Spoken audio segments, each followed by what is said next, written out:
I overheard my girlfriend say he's proposing tonight. I'll say no and livestream his humiliation to all my friends. She truly did not expect my brutal next move at the restaurant. I was 29 years old, sitting in my office on a Friday afternoon, staring at a small velvet box resting on my desk. Inside that box was a $12,000 diamond ring. It was heavy, both physically and metaphorically. I must have opened and closed that little hinged lid 50 times that day, watching the overhead fluorescent lights catch the facets of the stone. I was a software engineer, a guy who dealt with logic, predictable codes, and systems that made sense. But looking at that ring, my mind was a chaotic mess of pure, unfiltered joy and nervous anticipation. I was going to ask Skylar to marry me tonight. Skylar was 28. We had been together for 3 years, and to me, she was the absolute center of my universe. Growing up, I didn't have much. My parents went through a bitter, poverty-stricken divorce when I was young, and my childhood was defined by unpaid bills, eviction notices, and shouting matches in the kitchen. Because of that, I became obsessed with stability. I worked myself to the bone through college, took every extra coding project I could find, and built a solid, secure life for myself. I wanted to be the provider my family never had. When I met Skylar, she felt like the missing piece of that puzzle. She was vibrant, outgoing, and had this infectious laugh that could pull me out of my darkest moods. I believed with every fiber of my being that we were building a beautiful, secure future together. I had been planning this evening for 2 straight months. I am not the kind of guy who does things halfway. I wanted this to be a story we would tell our grandkids. I had reserved the private dining room at the most exclusive Italian restaurant in the city. I am talking about the kind of place where you have to book 6 months in advance or know the manager personally to get a table on a Friday night. I had pre-ordered a vintage bottle of champagne, the exact kind she mentioned she loved after watching a movie together last year. I even hired a professional photographer to pose as a regular patron at the bar, ready to capture the exact moment I got down on one knee. Everything was perfectly orchestrated. I had the speech memorized. I knew exactly what I was going to say about how she changed my life, how she made me believe in family again, and how I promised to protect and provide for her for the rest of our days. Looking back now, the innocence of my own thoughts makes my stomach turn. But in that moment, sitting in my office at 3 o'clock in the afternoon, I was the happiest man alive. I was completely oblivious to the fact that I was actively setting the stage for my own emotional execution. To understand why the betrayal hit me so hard, you have to understand what those 3 years with Skylar actually looked like. It wasn't just casual dating, it was a deep, consuming partnership, at least from my side. I poured everything I had into making her life easier. About 2 years into our relationship, Skylar went through a major crisis. She had this dream of starting her own online fashion boutique. She quit her stable corporate job to pursue it, and like a supportive boyfriend, I cheered her on. I built her website from scratch, staying up until 4 in the morning fixing bugs before going to my own demanding job at 8. But the business failed. It did not just fail quietly, it crashed hard. Within 6 months, she had racked up $15,000 in supplier debt, her credit cards were maxed out, and she was facing eviction from her apartment. I remember finding her crying on her living room floor, surrounded by unsold inventory, saying her life was over. I did not even hesitate. I went to the bank the very next morning and transferred $15,000 from my personal savings account directly to her creditors. I wiped out her debt in a single day. That money was supposed to be my down payment for a house, the safety net I had spent my entire 20s building. But I loved her, and seeing her in pain hurt me more than losing the money. After that, I moved her into my apartment to help her get back on her feet. I paid all the rent, all the utilities, and bought all the groceries while she spent months applying for new jobs. I never once threw it in her face. I never made her feel guilty. I told her we were a team, and when one person falls, the other picks them up. That is what a marriage is, I thought. I was essentially auditioning for the role of a husband, proving to her that I would always be her rock. She would constantly tell me how grateful she was, how she did not deserve me, and how I was her hero. I drank it all up. I believed her tears were genuine. I believed her gratitude was real. I thought the $15,000 I spent was an investment in our forever. I did not realize I was just a convenient financial parachute for someone who was entirely self-absorbed. I carried the financial and emotional weight of our relationship on my back, convinced that my sacrifices were laying the bricks for a strong foundation. Instead, I was just building a house on quicksand, blindly trusting the woman who would eventually set it on fire. The engagement ring should have been the first glaring warning sign, specifically because of how Peyton was involved. Peyton was Skylar's best friend since high school, a 28-year-old woman who always gave me a strange, unsettling feeling. Peyton was the kind of person who measured human worth strictly by bank account balances and social media aesthetics. She treated me less like Skylar's partner and more like an ATM machine designed to fund their weekend brunches. But because she was important to Skylar, I tolerated her.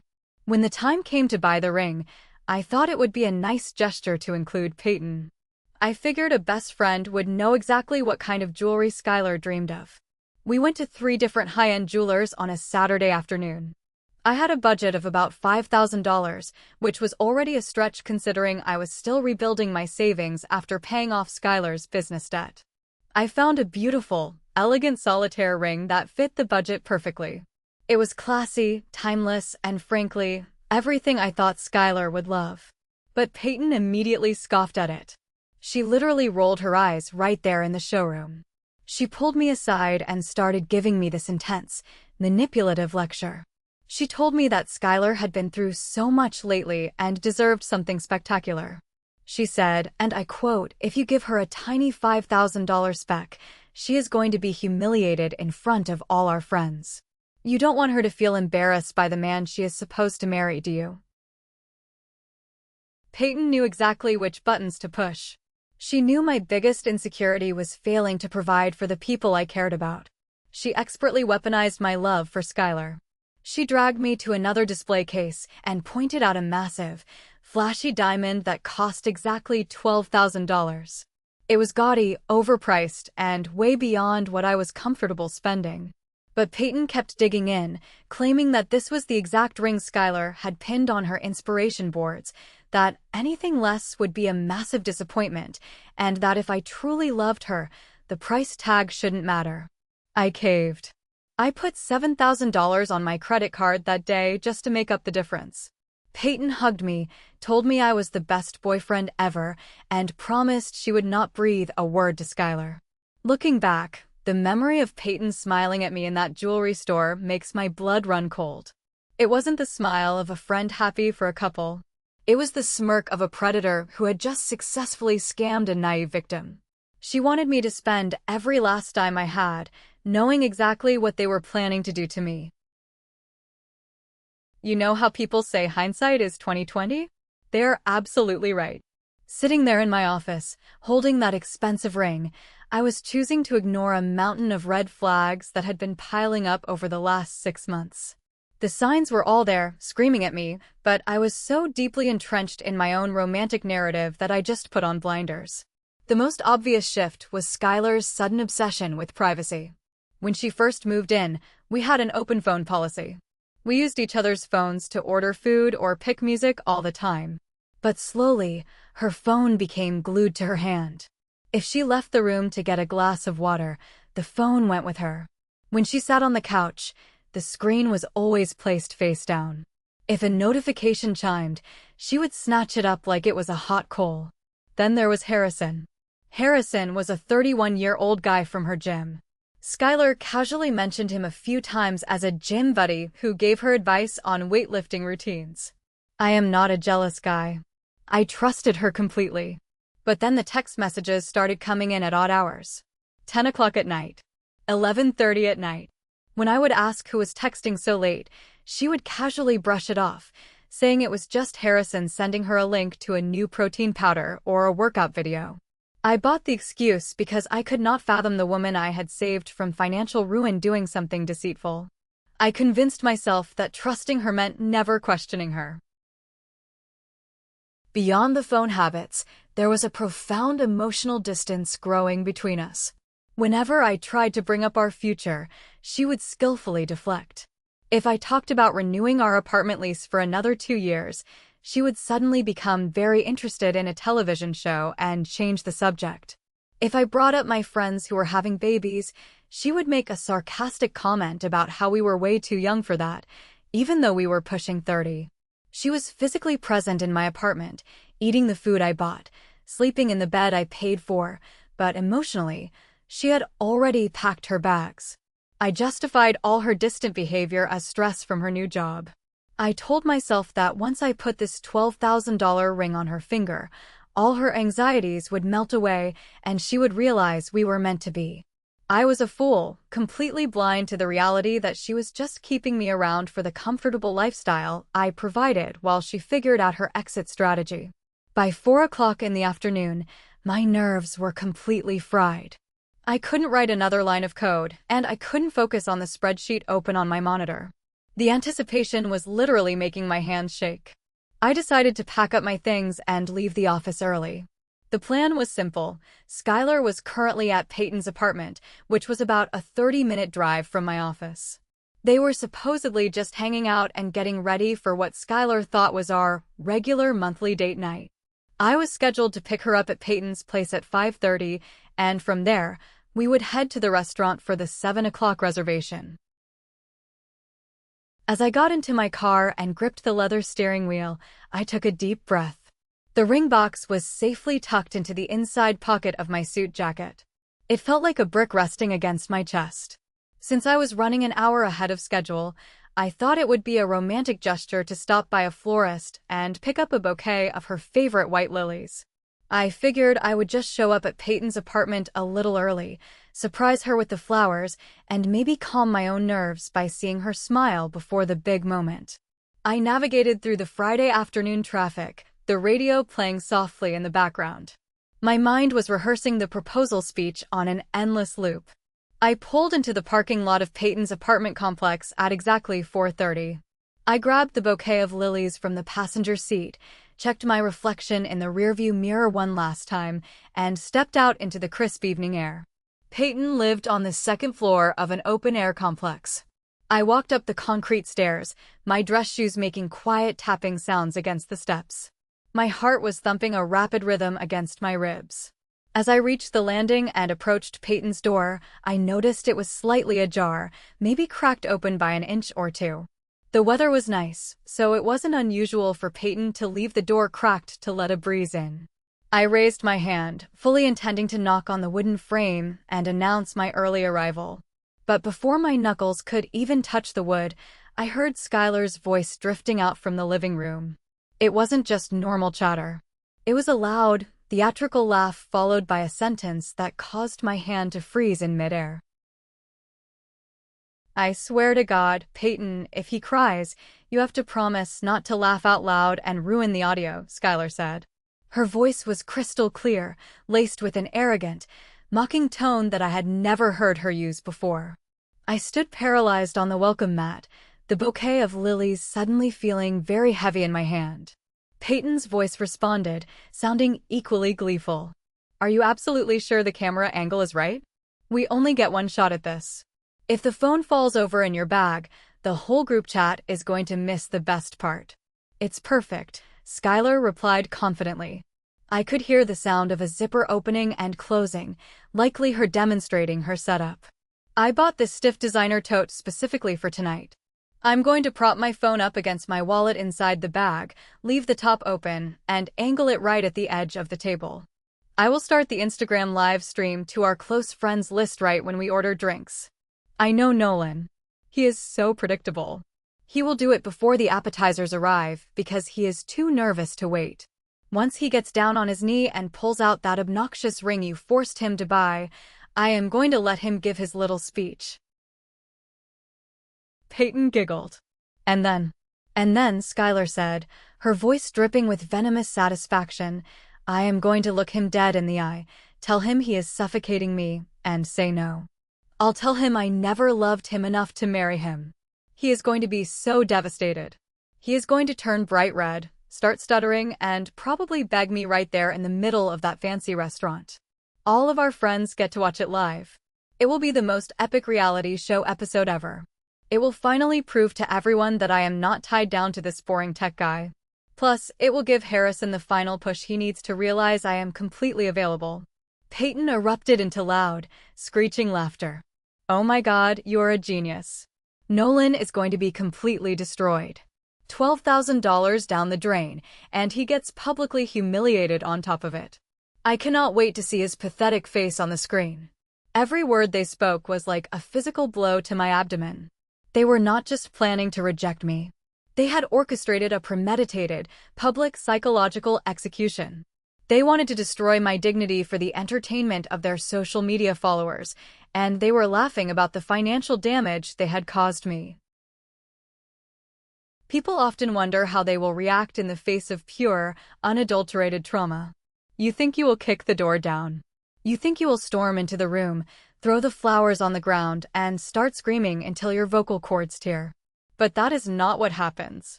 Not to me anyway. Standing on that porch, listening to the woman I wanted to marry talk about me like I was a disposable punchline, my body went into a profound, terrifying state of shock. First, the heat hit me. A flush of hot blood rushed to my face and ears, making them burn. Then, immediately after, my entire body went ice cold. The world around me seemed to tilt on its axis. The sound of the traffic on the nearby street faded into a muffled hum, replaced by a deafening ringing in my ears. I couldn't breathe. My lungs felt like they had been filled with wet cement. I looked down at the white lilies in my hand, and my vision blurred. In a matter of 30 seconds, my entire reality, the past 3 years of my life, the sacrifices, the $15,000, the late nights, the promises of a family, it all evaporated into thin air. It was a lie. A cruel, elaborate joke. I wasn't a partner. I was a host organism for a parasite. She didn't love my stability. She exploited it. And Peyton, the friend who helped me pick out the ring, had actively pushed me into deeper financial debt just to make the punchline of their sick joke even funnier. My survival instincts, the ones forged in a chaotic childhood, finally kicked in. A cold, mechanical detachment washed over my brain. The loving, devoted Nolan died on that welcome mat. I didn't make a sound. I didn't gasp. I didn't cry. I slowly lowered my hand. I took one step backward, making sure my shoe didn't scrape against the concrete.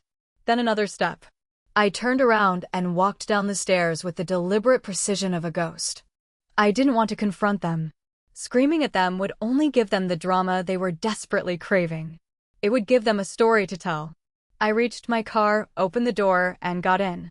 I tossed the bouquet of lilies into the passenger seat floorboard. I sat behind the wheel for a full minute, staring blankly at the steering wheel, waiting for my hands to stop shaking so I could put the key in the ignition. I pulled out of the apartment complex and drove until I found a quiet, empty parking lot behind a strip mall. I parked the car, turned off the engine, and pulled out my phone. I didn't call Skylar. I didn't text her. The emotional part of my brain was locked away in a dark box, and the logical, problem-solving part had taken complete control. If Skylar wanted a show, I was going to systematically dismantle the entire theater. My first call was to the Italian restaurant. I spoke to the manager, keeping my voice incredibly flat and professional. Hello, this is Nolan. I have the private room reserved for 7 o'clock tonight. Yes, the proposal dinner. I need to cancel it immediately. A family emergency has come up. I understand I lose the room deposit, but I need you to cancel the vintage champagne order and refund that specific charge to my card right now. The manager expressed his sympathies and processed the cancellation. There would be no fancy table for her to set her phone on. My second call was to the private photographer I had hired. I explained the situation briefly, just telling him the engagement was permanently off. I paid him his cancellation fee and told him to enjoy his Friday night. There would be no hidden cameras capturing my tears. Next, I opened my banking app. I had given Skylar a secondary credit card on my account a year ago for groceries and household emergencies, which she mostly used for her own coffee and clothes. I clicked the card icon and hit the Deactivate Permanently button. I watched the status change to deactivated. It was now 5 o'clock. Skylar was probably sitting in Peyton's apartment, putting on expensive makeup, giggling about how she was about to ruin my life, eagerly waiting for me to knock on the door at 5:30. I put my phone in my pocket, started my car, and drove directly to my own apartment. I walked inside, locked the door, and threw the $12,000 ring box onto the kitchen counter. I walked over to the trash can and dropped the bouquet of white lilies inside. The stage was officially torn down. The live stream was canceled. And the game they thought they were playing was about to become a nightmare they never saw coming. Please like the video, subscribe to the channel, and leave a comment with the city you live in. Every comment helps the video reach more people. Thank you so much. The drive back to my apartment was a blur of neon lights and cold, sharp clarity. I walked through my front door, and the silence of the home I had shared with Skylar for over a year felt like a physical weight. I didn't turn on the lights. I didn't need them. I sat on the edge of the sofa, the same sofa I had bought specifically because Skylar said the velvet was luxurious, and I reached into my pocket. I pulled out my phone and switched the ringer to silent. I placed it face up on the coffee table and watched the black screen. I was waiting for the performance to begin. 5:30 came and went. That was the exact moment I was supposed to be pulling into Peyton's apartment complex, heart racing, flowers in hand. Instead, I was sitting in the dark, watching my phone illuminate the room with its first notification. It was a text from Skylar. "Hey babe, just finishing up my hair. Are you outside?" I didn't move. I didn't blink. I just watched the light fade until the screen went dark again. I felt a strange, detached fascination, like I was watching a predator realize the trap was empty. By 6 o'clock, the messages started coming in every 5 minutes. "Nolan? Are you okay? You're never late." Then, 10 minutes later, "Traffic must be a nightmare. Text me when you're close." By 6:30, the tone shifted. The sweet girlfriend mask was beginning to slip. "Nolan, this isn't funny. I've been ready for 40 minutes. Peyton says you're probably just being a typical man, but I'm getting annoyed. Answer me." I leaned back, resting my head against the cushions. I thought about the thousands of times I had rushed home from work just to make sure she wasn't waiting for even 5 minutes. I thought about the $15,000 I had spent to clear her name and her debt. And now I was enjoying the fact that she was the one waiting. She was the one confused. At 7 o'clock, the time of our reservation, my phone started vibrating continuously. She was calling. I watched her name, Skylar my everything, flash on the screen over and over. Each vibration against the glass table sounded like a clock ticking down the end of our relationship. The messages turned venomous by 7:15. "You are an absolute jerk, Nolan. I'm standing here in a $300 dress and you're ghosting me? On our anniversary dinner? Everyone was right about you. You're inconsiderate and selfish." I almost laughed. She was actually calling me selfish. She was standing there, with a secret camera rigged in her bag to live stream my heartbreak to the world, and she was accusing me of being inconsiderate. It was a masterclass in gaslighting. But the silence was my shield. Every ignored call and unread text was a brick I was using to build a wall between her madness and my future. I wasn't just ghosting a date. I was ghosting a 3-year-old lie. Around 7:30, the adrenaline of the discovery finally began to settle into a cold, productive fury. I couldn't just sit there anymore. I walked into the kitchen, grabbed a box of heavy-duty black garbage bags from under the sink, and headed toward the bedroom. I felt like a forensic team cleaning up a crime scene.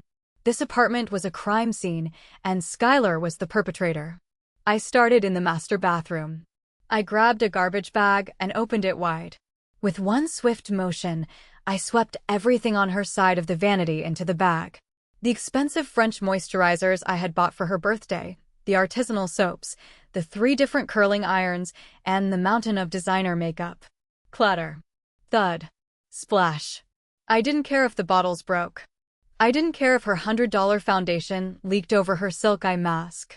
To me, these weren't personal belongings anymore. They were the props of a con artist. Next was the walk-in closet.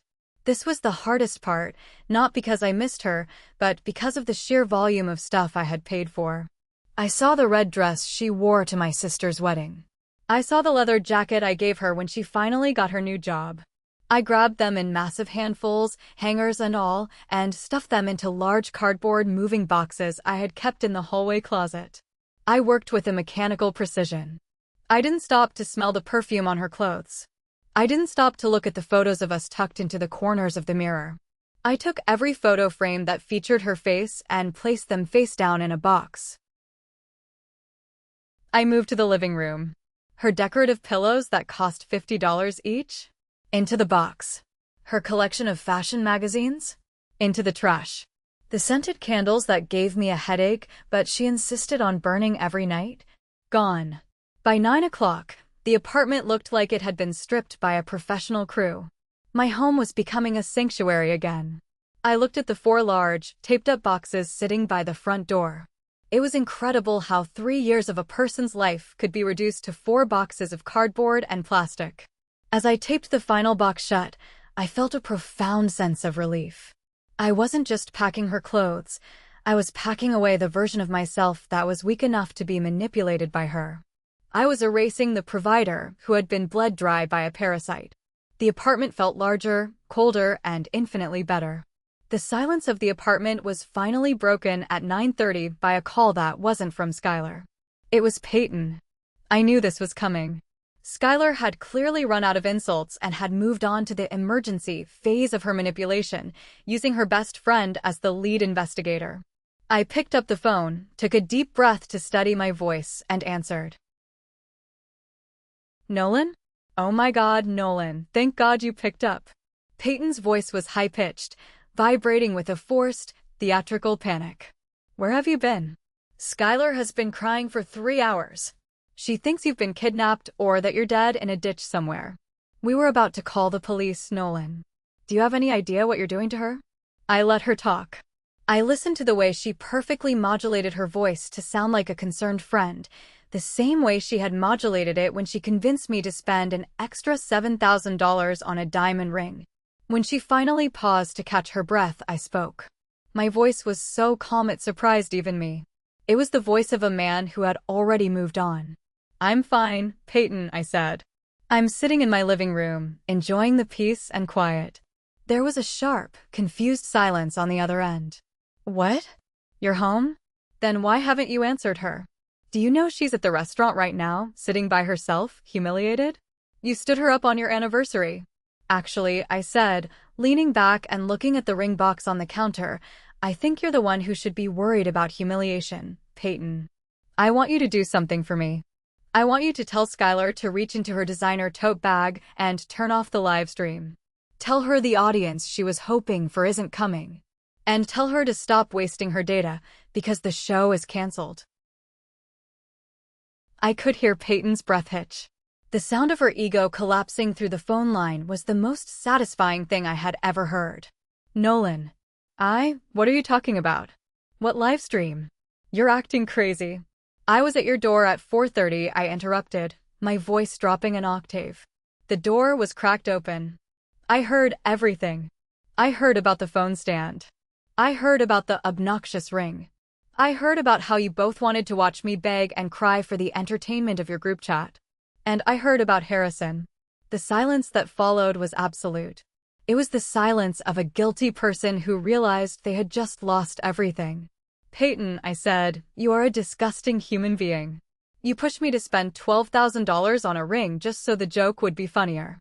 You're not a friend. You're a parasite's accomplice. Don't ever call this number again. I didn't wait for her to stammer out a lie. I pressed the end call button and felt a surge of pure, unadulterated triumph. The mask was off, the stage was burned, and for the first time in 3 years, I held all the cards. Please like the video, subscribe to the channel, and leave a comment with the city you live in. Every comment helps the video reach more people. Thank you so much. Exactly 4 minutes after I hung up on Peyton, my phone began to scream. It was Skylar. I knew the crying victim act was about to reach its final, desperate crescendo. I answered and immediately put it on speaker, setting the phone on the kitchen island next to the $12,000 ring. Nolan. Babe, please. Skylar's voice was a chaotic mess of wails and gasps. Peyton just told me what you said. It's not what you think. We were just being stupid. It was like a social experiment. We wanted to see if you'd actually go through with it because I've been so scared of commitment lately. It was a defense mechanism, Nolan. I swear on my life, I love you. I didn't say a word. I just listened to her scramble. It was fascinating to hear her brain try to rewrite history in real time. She was trying every angle. The "it was a joke" angle, the "I was scared" angle, and the "Peyton made me do it" angle. I've been so stressed with the new job, she continued, her voice trembling. I just wanted to feel like I had some power back. It was a mistake, a horrible, immature mistake. But you can't just end 3 years because of one conversation you weren't even supposed to hear. Think about everything we've been through. Think about how I was there for you when your dad got sick. You mean when I paid for your car insurance and your cell phone bill while I was visiting my dad in the hospital? I asked. My voice was cold and sharp. Skylar, let's be very clear. I didn't just hear a conversation. I heard a confession. I heard a woman who viewed my love as a commodity and my pain as content. You didn't just want to say no, you wanted to broadcast my soul being crushed to a group of people so you could feel superior. There is no context that makes that okay. There is no defense mechanism that involves a tripod and a live stream. I'll delete the app. I'll never see Peyton again, she screamed. Just let me come home so we can talk. I'm at the restaurant. I'm shaking. Everyone is looking at me. Please, Nolan, don't do this to me. The restaurant is canceled, Skylar, I said. I called them 2 hours ago. I canceled the champagne. I canceled the photographer. And I canceled the reservation. You're sitting in a room that doesn't belong to us anymore. And as for coming home, you don't have a home here. You haven't had a home here since 4:30 this afternoon. You can't do that, she shrieked, her voice suddenly losing all its sorrow and replacing it with pure, ugly venom. My name is on the mail. I have rights. You can't just throw me out like trash. I'm not throwing you out like trash, I said, looking at the 4 boxes by the door. I'm returning you to the environment you belong in. I've already packed your things. Every single item. It's over, Skylar. The man you thought you could manipulate is gone. You're talking to the man who is done being your ATM. You're being so cruel. Skylar sobbed, but the tears sounded angry now, not sad. You're acting like I'm some kind of monster just because of one joke. After everything I gave you my best years, Nolan. I felt a surge of laughter bubble up in my chest. Your best years? Skylar, let's do some math. Because as a software engineer, I'm very good at numbers. 2 years ago, your boutique failed. You were $15,000 in debt. Your creditors were calling your parents. You were going to be blacklisted. Who paid that? I did. One single wire transfer of $15,000 from my savings. My house fund. Gone in a second because I loved you. I heard a sharp intake of breath on the other end. She had forgotten how much I had actually done. Or more likely, she had simply convinced herself she was entitled to it. For the last year, I continued, I have paid every cent of the $3,000 monthly rent for this apartment. I have paid for the groceries, the utilities, the internet, and your gym membership. I have paid for every vacation, every dinner, and every piece of jewelry you own. And today, I was prepared to give you a $12,000 diamond. I was prepared to spend another $60,000 on a wedding. I was prepared to spend the rest of my life making sure you never had to worry about money again. And I appreciate that, Nolan. I really do, she pleaded. No, you don't, I snapped. You don't appreciate it. You fed off it. You saw my generosity as a weakness to be exploited. You thought that because I was a boring tech guy with a stable job, I was someone you could just use until someone like Harrison came along. Well, here is the final bill, Skylar. Including the ring, the debt, and the rent, I have spent nearly $50,000 on you in 3 years. That is the price I paid to learn that you are a hollow, cruel person. And honestly, it was a bargain. Because $50,000 is a small price to pay to avoid spending 50 years with a woman like you. Nolan, please. Harrison is nothing. He's just a guy from the gym. Harrison is the reason you wanted to live stream my rejection, I said. You wanted to show him how available you were. You wanted to prove you weren't tied down. Well, congratulations. You are now the most available person in this city. You have no boyfriend, no apartment, and as of 5 minutes ago, the credit card I gave you has been permanently deactivated. I hope Harrison has a very large couch, Skylar, because that's the only place you have left to sleep. I didn't wait for her response. I hung up and felt a cold, hard sense of closure settle in my gut. The final act of the evening required a drive. I hauled the 4 heavy boxes down to the parking garage. My muscles ached, but it was a good kind of pain. It was the pain of hard work finally being finished. I loaded the boxes into the back of my SUV, making sure to wedge them in tightly. I took the velvet ring box from the counter and shoved it deep into my glove compartment. I wasn't ready to look at it yet, but I knew I was going to sell it the very next morning. I drove toward Peyton's apartment complex. The city looked different tonight. The lights seemed brighter, the air through the open window felt fresher. I felt like I had just finished a marathon. I pulled into the complex and saw Peyton's windows were all lit up. I could imagine the two of them in there, panicking, arguing, trying to figure out how to spin this story so they wouldn't look like the villains. I didn't even pull into a parking spot. I just stopped the car right in front of the walkway leading to Peyton's stairs. I got out, opened the trunk, and began unloading. Thud. The first box hit the concrete sidewalk. Thud. The second. I stacked them 2 by 2 right next to a street lamp so they would be impossible to miss. I made sure to place the box with her shoes on top so she could see exactly what it was. I pulled out my phone and took a photo. The flash from the camera illuminated the 4 cardboard boxes sitting lonely on the sidewalk, a pathetic monument to a dead relationship. I opened my message thread with Skylar. I didn't type a long paragraph. I didn't explain my feelings. I didn't give her the satisfaction of another argument. I just sent the photo of her boxes and typed, "Your life is on the sidewalk. Don't ever come back to my apartment. Don't ever call me again. If I see you within 100 yards of me, I will file for a restraining order and use the recording of your live stream plan as evidence of harassment. Goodbye, Skylar." I watched the delivered icon appear.